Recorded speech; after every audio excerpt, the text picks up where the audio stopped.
लोकसभा चुनाव के पहले चरण में 102 सीटों पर 62.18% मतदान। बिहार में सबसे कम 48% मतदान। 26 अप्रैल को दूसरे चरण की वोटिंग के लिए चुनाव प्रचार तेज। सिंहभूम, खूंटी, लोहरदगा और पलामू संसदीय सीट के लिए नामांकन प्रक्रिया जारी। खूंटी में निर्दलीय प्रत्याशी ने किया नामांकन। 25 अप्रैल तक दाखिल कर सकते हैं पर्चा। इंडी गठबंधन की उलगुलान न्याय महारैली रांची में कल। गठबंधन के नेताओं ने किया दावा, ऐतिहासिक होगी महारैली, उमड़ेगा जनसैलाब।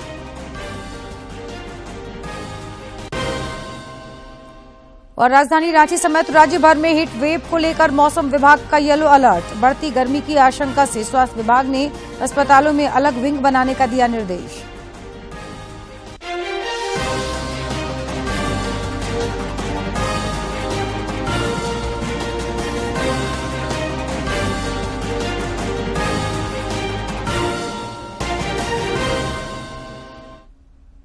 नमस्कार, खबरें झारखंड में आपका स्वागत है। मैं हूं जयलक्ष्मी और अब समाचार विस्तार से।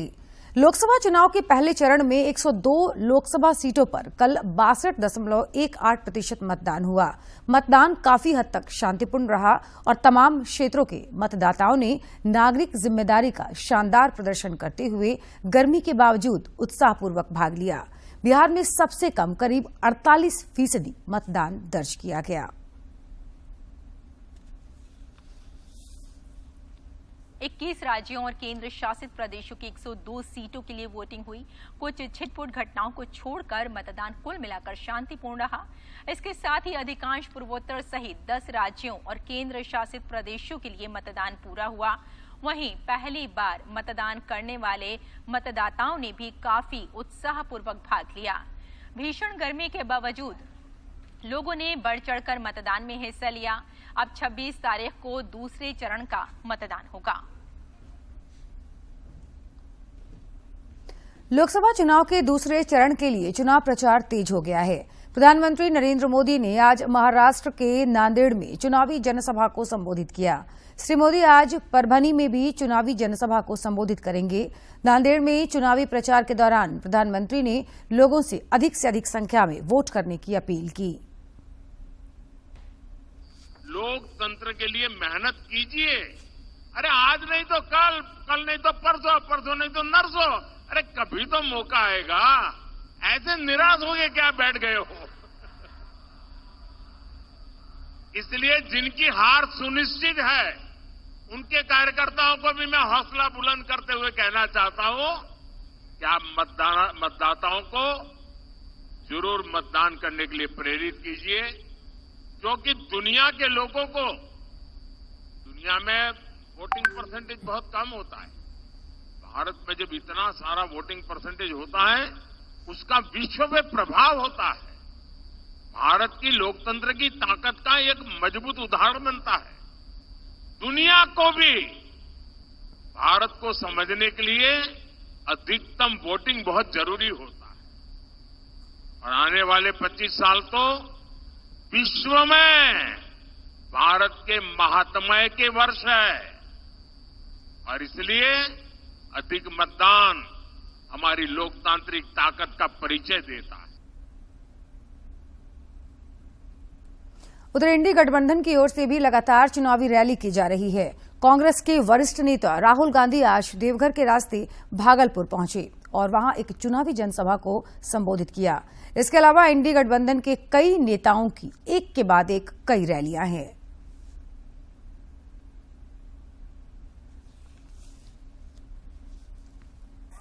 संविधान को बचाने का चुनाव है। आरएसएस के लोग, बीजेपी के लोग संविधान को खत्म करने की कोशिश कर रहे हैं, लोकतंत्र को खत्म करने की कोशिश कर रहे हैं और इंडिया गठबंधन लोकतंत्र को और संविधान को बचाने की कोशिश कर रहा है। आज तक हिंदुस्तान के गरीब लोगों को जो मिला है, दलितों को, पिछड़ों को, आदिवासियों को जो मिला है वो संविधान से मिला है। अगर संविधान खत्म हो जाएगा तो जो भी प्रगति हुई है, गरीबों के लिए जो भी किया गया है, वो सब बंद हो जाएगा। लोकसभा चुनाव की तैयारियों को लेकर राज्य के मुख्य निर्वाचन पदाधिकारी के रवि कुमार विभिन्न क्षेत्रों का भ्रमण कर रहे हैं और जमीनी हकीकत से रूबरू हो रहे हैं। कल उन्होंने गढ़वा के बूढ़ा पहाड़ का दौरा किया। करीब 3 दशक बाद नक्सलियों से पूरी तरह मुक्त होने के बाद इस इलाके में एक बार लोग बेफिक्र होकर फिर से मतदान कर पाएंगे।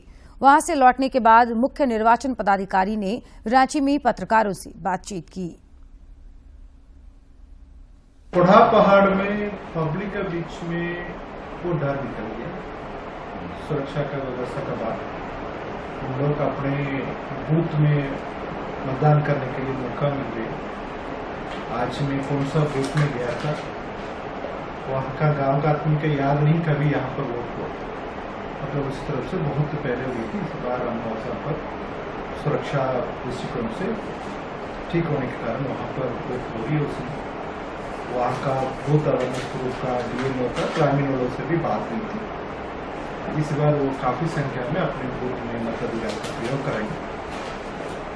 साथ साथ में दूसरा अगल बगल वाला डीएमओ उन लोग भी वहाँ पर बुलाया गया था उसको, वहाँ पर उन लोग से बात हुई थी। उन लोग इस बार काफी संख्या में वहाँ पर अपने मताधिकार का प्रयोग। लोकसभा चुनाव के चौथे चरण के सिलसिले में सिंहभूम, खूंटी, लोहरदगा और पलामू संसदीय सीट के लिए नामांकन प्रक्रिया जारी है। कल खूंटी में 2 अभ्यर्थियों द्वारा 4 सेटों में नामांकन पत्रों की खरीदारी की गई। वहीं एक निर्दलीय प्रत्याशी संजय कुमार तिर्की ने नामांकन दाखिल किया। इस चरण के लिए प्रत्याशी आगामी 25 अप्रैल तक नामजदगी का पर्चा दाखिल कर सकेंगे। नामांकन पत्रों की जांच 26 अप्रैल को होगी।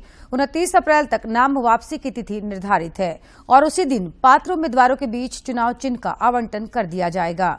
भारत निर्वाचन आयोग द्वारा तय कार्यक्रम के अनुसार आगामी 13 मई को इन 4 संसदीय क्षेत्रों में मतदान होगा। देश के अन्य हिस्सों के साथ ही 4 जून को इन क्षेत्रों के लोकसभा चुनाव के परिणाम घोषित किए जाएंगे। लोकसभा चुनाव के चौथे चरण के लिए भाजपा के कई प्रत्याशी 22 अप्रैल को अपना नामांकन दाखिल करेंगे। नामांकन कार्यक्रम में प्रदेश भाजपा अध्यक्ष बाबूलाल मरांडी शामिल होंगे। 22 अप्रैल को सिंहभूम लोकसभा क्षेत्र की प्रत्याशी गीता कोड़ा, 23 अप्रैल को खूंटी क्षेत्र से प्रत्याशी केंद्रीय मंत्री अर्जुन मुंडा और 24 अप्रैल को लोहरदगा सीट से प्रत्याशी समीर उरांव तथा पलामू से बीडी राम नामांकन पत्र दाखिल करेंगे। भाजपा के एक प्रतिनिधिमंडल ने कल राज्य के मुख्य निर्वाचन पदाधिकारी के रवि कुमार से मुलाकात कर बोकारो के पुलिस अधीक्षक को चुनाव कार्य से मुक्त कराने का आग्रह किया है। प्रतिनिधिमंडल ने भाजपा विधि प्रकोष्ठ के विधि संयोजक सुधीर श्रीवास्तव और न्यायिक मामलों के सह प्रमुख प्रकाश झा, प्रदेश कार्य समिति सदस्य डॉक्टर राजश्री जयंती शामिल थे। मौके पर सुधीर श्रीवास्तव ने बताया कि बोकारो पुलिस अधीक्षक का घर धनबाद में ही है और बोकारो भी धनबाद लोकसभा में पड़ता है।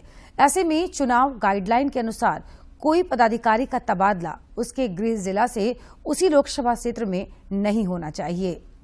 इधर रांची लोकसभा क्षेत्र अंतर्गत ईचागढ़ विधानसभा क्षेत्र में भाजपा की विधानसभा स्तरीय कोर कमेटी सह प्रबंधन समिति की बैठक चांडिल में हुई।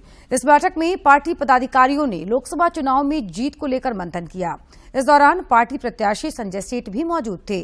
बैठक में ईचागढ़ विधानसभा क्षेत्र में पड़ने वाले करीब 1.5 लाख मतदाताओं को अपने पक्ष में लाने को लेकर चर्चा हुई। ऐसी योजनाएं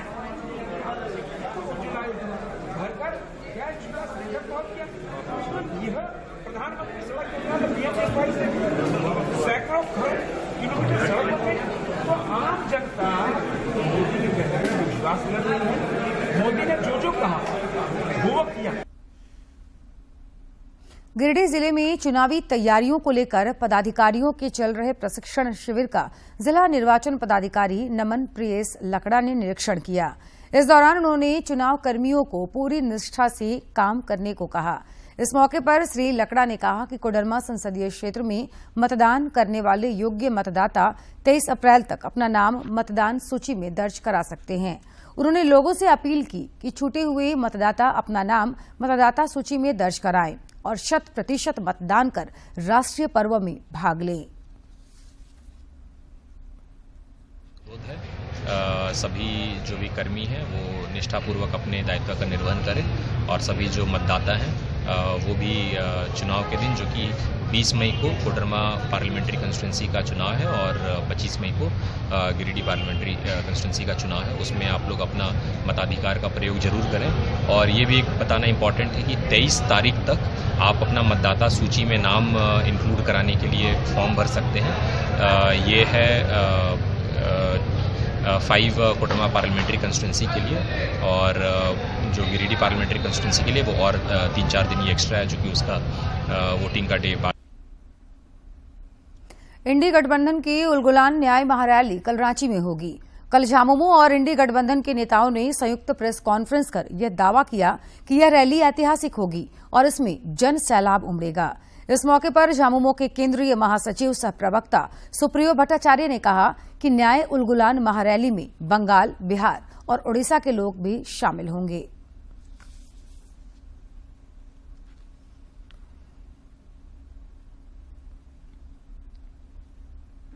हमारा जो उलगुलान रैली होगा, वह रैली का जो स्थान है प्रभात तारा मैदान, वर्षों पूर्व वहां पर प्रधानमंत्री जी आए थे और योगा दिवस का कार्यक्रम हुआ। हमने उस मैदान को इसलिए चुना है कि भाजपा को इस चुनाव में झारखंड में शीर्षासन के मुद्रा में हम लोग लेके आए।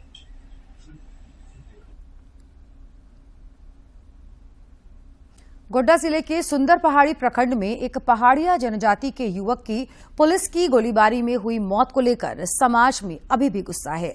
कल सांसद निशिकांत दुबे ने पीड़ित परिजनों से मुलाकात की और उन्हें न्याय का भरोसा दिलाया। इस दौरान श्री दुबे ने राज्य सरकार पर जमकर हमला बोला।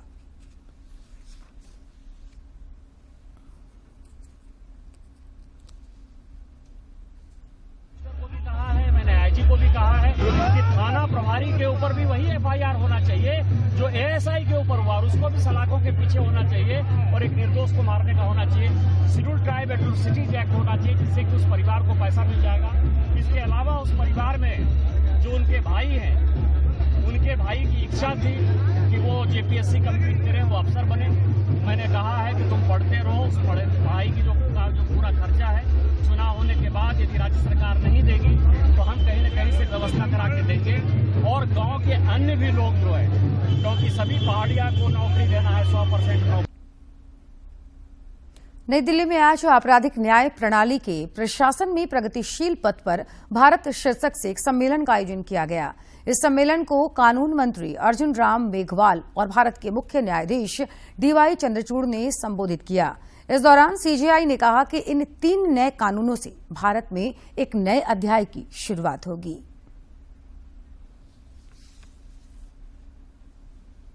Approach, and that it advances a perpetrator perspective to crime, which views crime as an individual failing.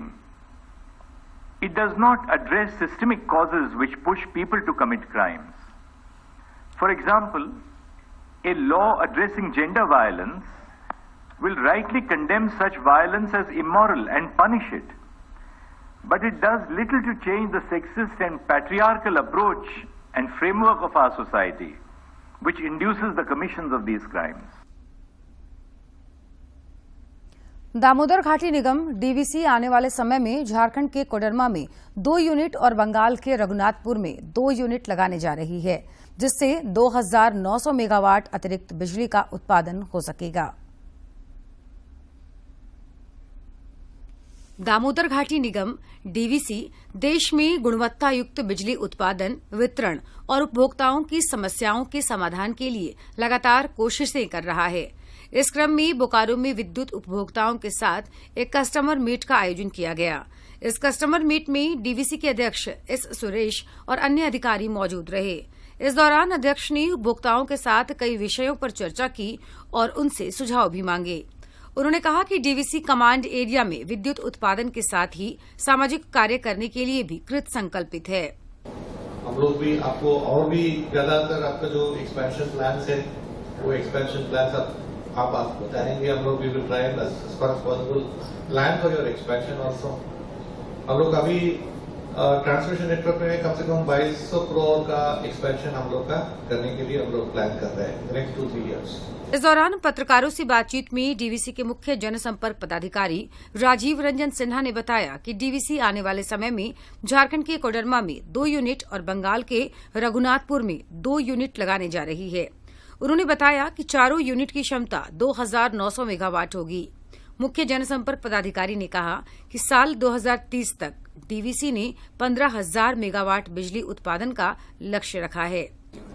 8 दूनी 16 और 6 दूनी 12 और 1310 और 1600 2030 तक 31 तक हम लोग लगभग 15,000 मेगावाट अचीव करने की कोशिश में है।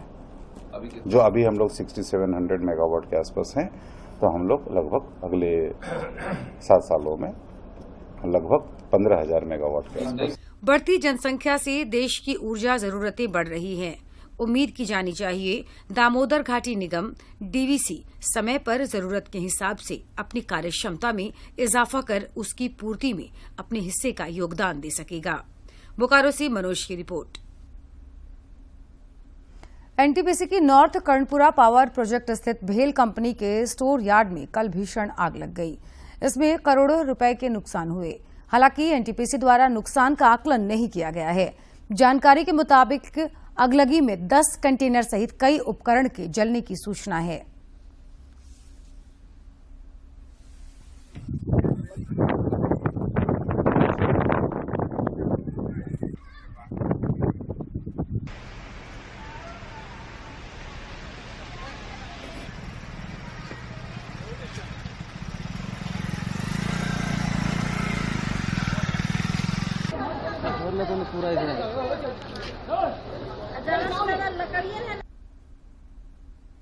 जामताड़ा के उदलवनी स्थित ओल्ड एज होम का कल उपायुक्त कुमुद सहाय ने औचक निरीक्षण किया।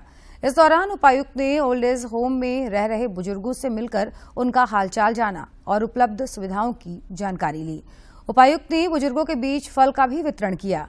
उन्होंने सभी जरूरी सुविधाएं अविलंब बहाल करने का निर्देश संबंधित अधिकारियों को दिया। पूर्व क्रिकेटर सचिन तेंदुलकर आज रांची पहुंचे। रांची पहुंचने पर बिरसा मुंडा एयरपोर्ट पर उनका जोरदार स्वागत किया गया। सूत्रों से मिली जानकारी के अनुसार वे ओरमांझी में आयोजित सचिन तेंदुलकर फाउंडेशन के फुटबॉल कार्यक्रम में हिस्सा लेने आए हैं। उनके साथ उनकी पत्नी अंजलि भी हैं। बिरसा मुंडा एयरपोर्ट रांची से निकलने के बाद उन्होंने पत्रकारों से बातचीत में कहा कि मैं यहां अपने फाउंडेशन के लिए आया हूं। खासकर मैं यहां की महिला खिलाड़ियों का हौसला बढ़ाने आया हूं। और अब देख लेते हैं फटाफट अंदाज में जिलों की खबरें।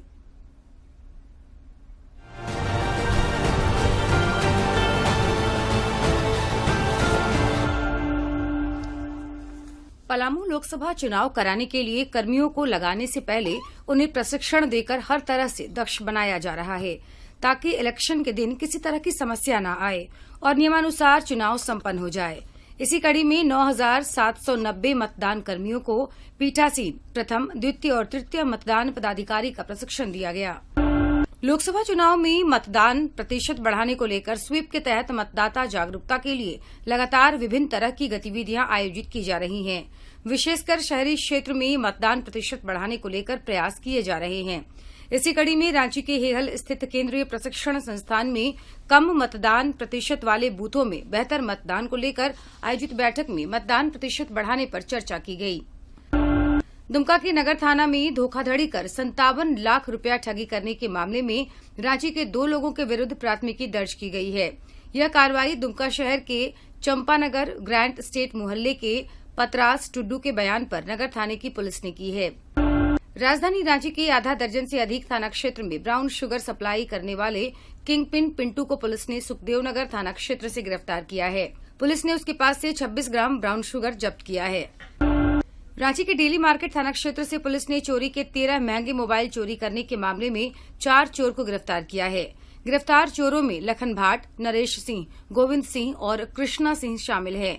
चारों पश्चिम बंगाल के रहने वाले हैं। इनकी निशानदेही पर 13 चोरी के मोबाइल फोन बरामद किए गए।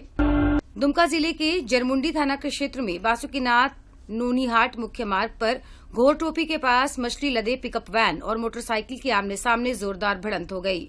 इस टक्कर में बाइक सवार महिला की घटनास्थल पर ही मौत हो गई, वहीं उसके पति समेत एक अन्य महिला गंभीर रूप से घायल हो गई। गिरिडीह जिले के डुमरी थाना क्षेत्र के तेलखरा में तालाब में डूबने से 2 बच्चों की मौत हो गई। दोनों सगे भाई बहन थे।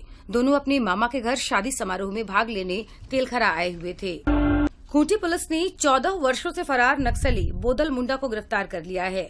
वह अड़की थाना क्षेत्र के गितिलबेड़ा गांव का रहने वाला है।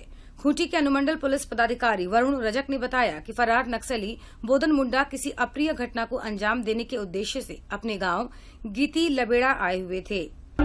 रांची के धुरवा थाना क्षेत्र के बस स्टैंड स्थित बाबू साहब होटल के पीछे कुएं में गिरने से एक युवक की मौत हो गई। घटना की सूचना मिलने पर पुलिस मौके पर पहुंची और आसपास के लोगों के सहयोग से शव को बाहर निकलवाया और जांच कर शव को पोस्टमार्टम के लिए रिम्स भेज दिया। मामले में यूडी ने केस दर्ज कर लिया है। राष्ट्रीय कृमि मुक्ति दिवस पर खूंटी जिले के सभी विद्यालयों एवं आंगनबाड़ी केंद्रों में 1 से लेकर 19 वर्ष आयु वर्ग के बच्चों को कृमि नाशक दवा एल्बेंडाजोल की गोली खिलाई गई। कार्यक्रम की शुरुआत अनुमंडल पदाधिकारी और जिले के civil surgeon doctor Nageshwar Manjhi ने संयुक्त रूप से छात्र छात्राओं को एल्बेंडाजोल की गोली खिलाकर की।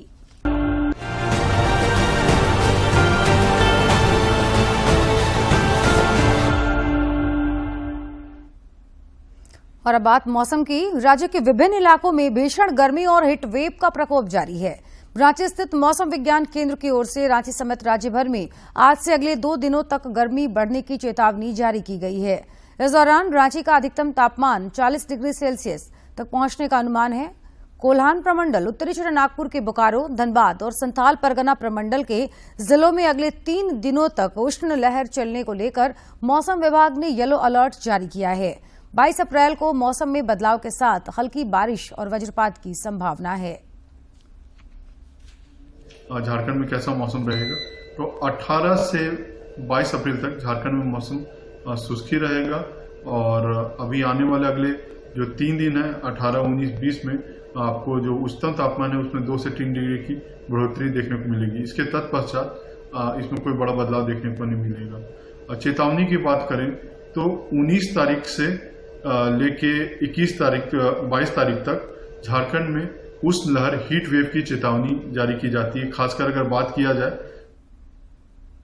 इस बीच स्वास्थ्य विभाग ने मई माह में भीषण गर्मी की आशंका को देखते हुए सभी जिलों के उपायुक्तों और सिविल सर्जन को हीट स्ट्रोक को लेकर अस्पतालों में अलग विंग बनाने का निर्देश दिया है।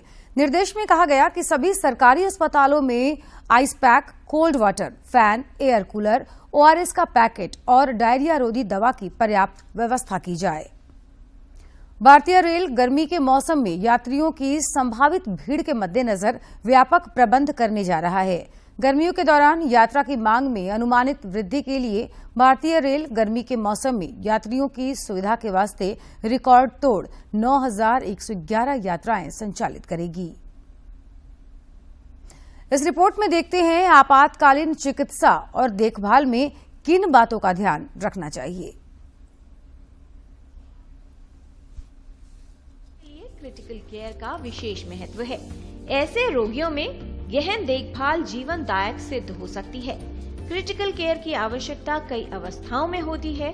किसी गंभीर बीमारी से ग्रस्त व्यक्ति के लिए, दुर्घटना या आपातकालीन स्थिति वाले रोगियों में, या फिर शल्य चिकित्सा यानी सर्जरी के बाद भी गहन देखभाल की आवश्यकता हो सकती है। ऐसे में विशेष देखभाल जटिलताओं से बचाव करने में और रोगी की गंभीरता को रोकने में उपयोगी सिद्ध होती है। ये स्वास्थ्य देखभाल प्रदाताओं की एक टीम द्वारा की जाती है, जिन्हें विशेष रूप से इस प्रकार की गंभीर स्थितियों को संभालने के लिए प्रशिक्षित किया जाता है। क्रिटिकल केयर एक विशेष चिकित्सा देखभाल है। ये रोगी का जीवन बचाने के लिए उपयोगी है। गंभीर रोगों या आघात की अवस्था में तुरंत क्रिटिकल केयर की आवश्यकता होती है। अस्पताल में आईसीयू में क्रिटिकल केयर की विशेष व्यवस्था होती है। आईसीयू में विशेष रूप से प्रशिक्षित स्वास्थ्य देखभाल प्रदाताओं की एक टीम होती है। ये प्रशिक्षित टीम रोगी की 24 घंटे मॉनिटरिंग और देखभाल करती है। क्रिटिकल केयर उपचार के परिणाम कई कारकों पर निर्भर करते हैं। यदि व्यक्ति को हालत बिगड़ने से पहले ही क्रिटिकल केयर मिल पाए तो उसके लिए जीवन के खतरे को कम किया जा सकता है। ऐसे में व्यक्ति की स्थिति, समय के आधार पर ही गंभीर देखभाल व्यक्ति के जीवन को बचाने में उपयोगी होती है। क्रिटिकल केयर एक विशेष चिकित्सा है जिसमें कुछ बातों का ध्यान रखना आवश्यक है। सही समय पर सही इलाज द्वारा रोगी के जीवन को बचाया जा सकता है। किरण भारद्वाज, डीडी न्यूज। झारखंड में लोकसभा चुनाव में वोटरों की भागीदारी सुनिश्चित करने के लिए अभूतपूर्व पहल किए जा रहे हैं। राज्य के दूर दराज के दुर्गम इलाकों में भी मतदाता जागरूकता अभियान चलाया जा रहा है। राज्य के मुख्य निर्वाचन पदाधिकारी के रवि कुमार खुद नक्सलियों के कभी गढ़ रहे बूढ़ा पहाड़ पहुंची और चुनावी तैयारियों का जायजा लेने के साथ मतदाताओं को जागरूक और प्रेरित किया। में मतदान प्रतिशत बढ़ाने को लेकर अभूतपूर्व प्रयास किए जा रहे हैं। इस कड़ी में राज्य के मुख्य निर्वाचन पदाधिकारी के रवि कुमार ने आज पुलिस और अर्धसैन्य बलों के अधिकारियों के साथ गढ़वा जिला अंतर्गत बूढ़ा पहाड़ क्षेत्र का भ्रमण किया। इस दौरान उन्होंने चुनावी तैयारियों का जायजा लिया, साथ ही लोगों को मतदान के लिए प्रेरित भी किया। हम क्या सभी जवान, यहाँ का सुरक्षा कर्मी है, यहाँ का एडमिनिस्ट्रेशन है, इसी एरिया का भयमुक्त करा दिया, इस एरिया पूरा सुरक्षित कर दिया। इसलिए पहले बार हम लोग यहाँ पर वोटिंग करवा रहे हैं। उसके साथ में और भी कितना भी बूथ है उस सब जगह पर हम लोग काम कर रहे हैं। बूढ़ा पहाड़ का इलाका 3 दशकों तक नक्सलियों के आतंक के काले साए में था। इस बड़े अंतराल के बाद अब यह समूचा क्षेत्र नक्सलियों के प्रभाव से मुक्त हो चुका है और लोकतंत्र के जश्न को मनाने के लिए क्षेत्र के मतदाता तैयार हैं। मुख्य निर्वाचन पदाधिकारी इस इलाके में बाइक पर बैठकर भ्रमणशील नजर आए, जो इस इलाके में सुरक्षा व्यवस्था की फिर से बहाली का जीवंत प्रमाण रहा। उत्क्रमित मध्य विद्यालय हेसातु में बनाए गए मतदान केंद्र का निरीक्षण करने के बाद उन्होंने कहा कि बूढ़ा पहाड़ का क्षेत्र अब नक्सलियों के कब्जे से मुक्त हो चुका है और मतदाता बेखौफ होकर लोकतंत्र के महापर्व में हिस्सा ले। साल का बाद यहाँ पर घूमेंगे, बहुत परिवर्तन आया उसमें।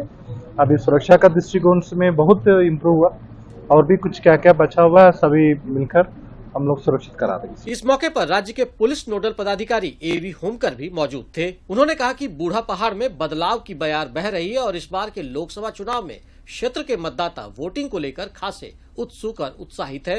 यहाँ का पूरा जिला प्रशासन है वो उनकी सुरक्षा के लिए पूर्ण रूप से मुस्तैद है और हम लोग ये सुनिश्चित कराएंगे कि वो भयमुक्त वातावरण में निष्पक्ष रूप से यहाँ पर अपना मतदान दे सके और इस पर्व को मना सके। वहीं सीआरपीएफ के डीआईजी राकेश अग्रवाल ने कहा कि सामूहिक प्रयास से बूढ़ा पहाड़ क्षेत्र का समूचा इलाका अब बिल्कुल महफूज है। उन्होंने कहा कि इस क्षेत्र में शिक्षा के प्रचार प्रसार के लिए भी कई पहल किए गए हैं।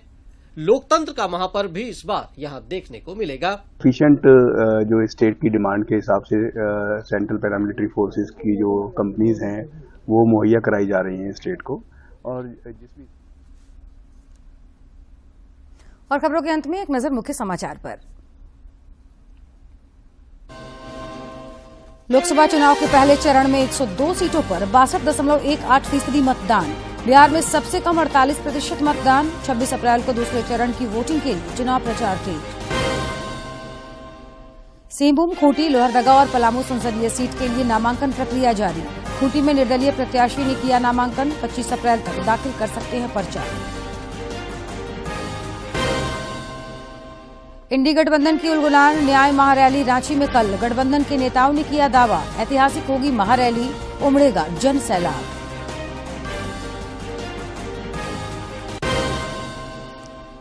और राजधानी रांची समेत राज्य भर में हीट वेव को लेकर मौसम विभाग का येलो अलर्ट। बढ़ती गर्मी की आशंका से स्वास्थ्य विभाग ने अस्पतालों में अलग विंग बनाने का दिया निर्देश।